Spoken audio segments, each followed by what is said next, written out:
super thankful for our students who showed up and made an incredible environment. It was really funny to see Willie sitting on the floor reading the newspaper and during the announcements. I had their player introduction. That's the first time I saw that, and that kind of kicked off the night. Man, South Dakota State's a really good basketball team. They're going to win a whole bunch of games, and I personally was very concerned about this one. And I mean, they didn't disappoint. I was really pleased. In the first half, I thought we played about 15 minutes the way we're capable of playing, minus the turnovers. I'm talking about the defensive end. And then in the second half, there was probably only about 6 to 8 minutes. We decided to play the scoreboard and made a bunch of shots. But there was a stretch there where they made 8 out of 10 shots, and we can't allow that. We got to be better than that. And so very pleased. I know Cam had a career high, but I was more pleased with what he did on the defensive end because that young fella, Mayo, was averaging 28 coming in, and he's a heck of a player. And some of it was, he missed some shots he normally made, but a lot of it was Cam really being locked in on that.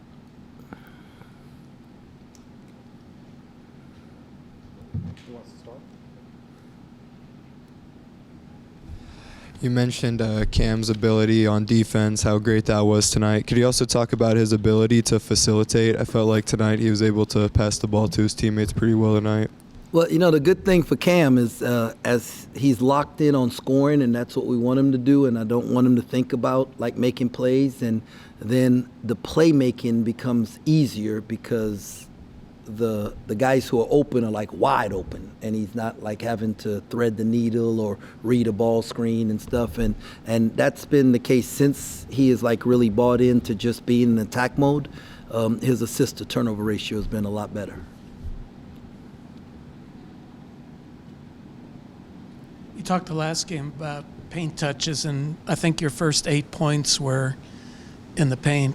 You got a lot of layups early. How big was that just to open up the floor, do you think? Yeah, no, it was big, and Will was a real presence, and the guys were attacking the paint. I like the flip side of that is that we kept them out of the paint, and they're really a paint-dominant team with the two bigs that they play.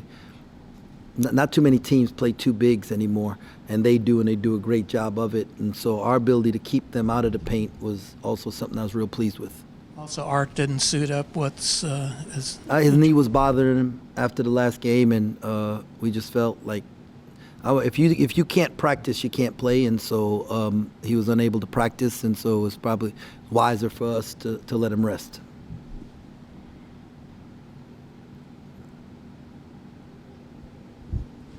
Dede had his big night on Friday, and then RJ comes in and lights it up. What do you like about what he brings?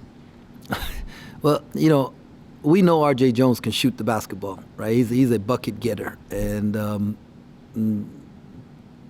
I was more impressed with the chase down block that saved the bucket, and then the charge that he took. And we've worked really hard on him, not getting bumped off the ball and just being, tougher in certain situations, and I thought like there was great growth there for him. And man, those two freshmen, like Dede was, I don't know if he was pressing in the first half because it was his first start, or and then when you have a big game as a freshman, then you're on the scouting report, right? And so people lock in on you. Now you got to adjust to the scouting report and be able to play. And so I thought in the first half, Dede was a little loose, playing off of one and playing with the ball in one hand. And second half, he had no turnovers. I thought he did a really good job. Just going off of Cam's defensive effort, I mean, it seemed like he really did lock down Mayo. What kind of was the focus for him going into this game? No, I think we've, everybody's like talked about Cam being a weapon this year, and I've said it multiple times, but for us, we need him to be a weapon on both ends. I think he could be one of the best two-way guards in America, and so we want him to not just focus on being a weapon on offense, but what he brings to us on the defensive end. And today he bought into that role, and I think I see that in him moving forward. For You to watch Will on offense when he gets down to the low block and does his kind of old school moves? Yeah, I don't know if I'd say it's fun. I appreciate the fact that we can have someone we can throw the ball to down there, and they're going to get a good shot. And you know what's fun for me is watching Will set great screens and roll in, and then us giving them in touches, and him like making multiple efforts on defense, and those are the things. And like he's got so much growth, right? Like I mean. Last game was his first start in 2 years. Today was his, second start, and maybe the most minutes he had played in a while since maybe an NCAA tournament game a couple of years ago. And the growth that he has, he's got so much more in him. And that's what's going to be fun for me to watch all of that come out, because, I mean, he could be a really, really good player for us. Seems like he's got a great pivot foot as well. But. Yeah, I mean, no, he's got good feet.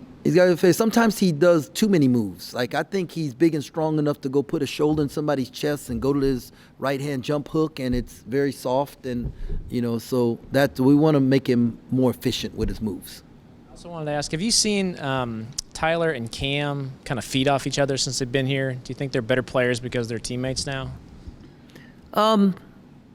Yeah, I thought Day playing the point today early allowed TP to get some good looks and not be so focused on running the team, and got him going. And then he had a pretty good assist night too, 5-2. And so I thought that helped. But I just you got to have weapons. Like if Cam's rolling and TP's rolling, the floor spreads, and then it makes the game easy for everybody.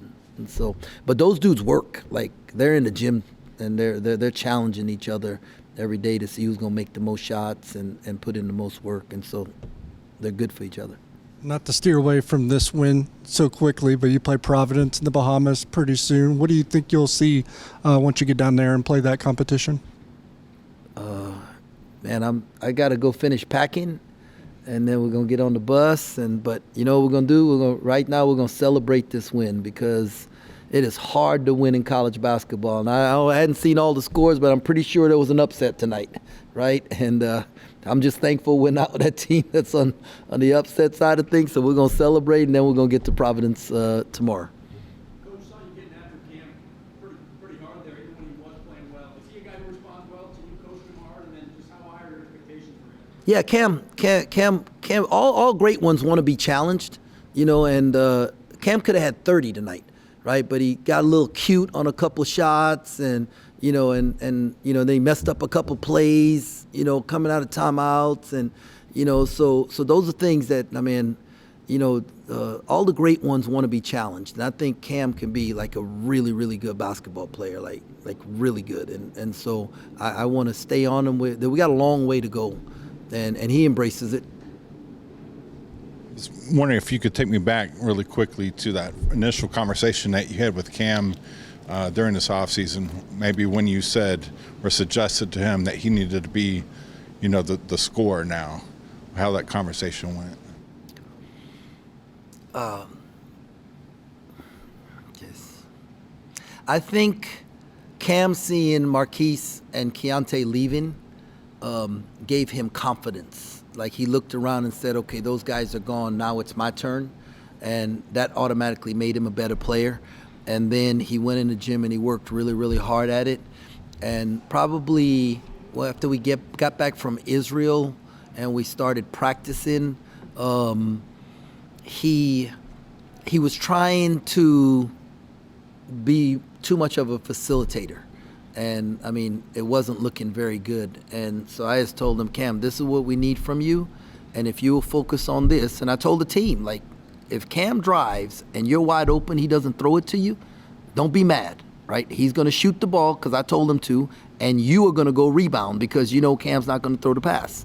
Okay? And when Cam was able to focus in on doing one thing, the rest of it became easier for him. And as you see, and it's going to continue. And but he just wants to win, and that's the way he's going to help us win this year. There were a few times tonight that all three freshmen were on the court at the same time. What does that just say about the trust you have in them? Whew. They're all three good players, and we try not to put all three of them out there together because the staff was telling me, like, hey, all three freshmen out there. Time and score allowed for us to take some risks there, but they're all three good players, and they're going to be really good basketball players. So I don't know that we necessarily went into it with that in mind, or even in the sub-rotation that's what we expect. But when somebody makes a defensive mistake and we got to take them out the game, that's just the next guy up. And so that probably happened on accident a few times, and then they started playing well, so we just let it roll. David Gasson, I think double digits rebounding again. Are you getting what you want from him in that respect?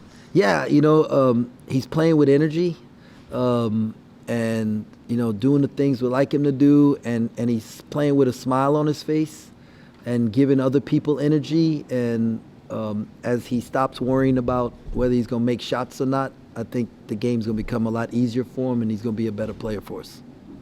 I think he had a nice behind the back. Oh, the pass behind. Yeah, Dave knows how to play. Like, he's got a good feel, right? And so that's what we want him to do, and not worry about whether a 3-point shot goes in or not,